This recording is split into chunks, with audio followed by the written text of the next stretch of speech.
Toki tirik ekan dunyoda odam, unga hamroh erur goho shodlik, gohi g'am.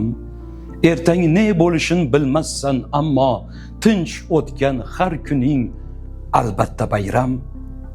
Eng avval tinch bo'lsin ko'ksingda vijdon, tinch bo'lsin el yurt vatan jonajon.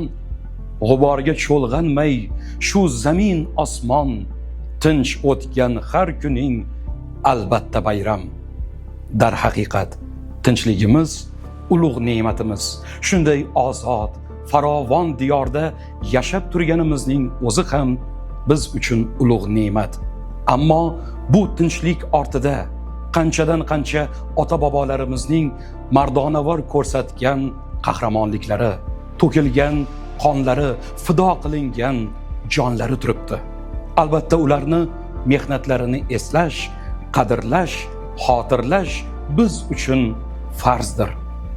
Jonajon O'zbekistonimizga, o'zbek xalqini go'zal va farovon turmushiga aslo ko'z tegmasin.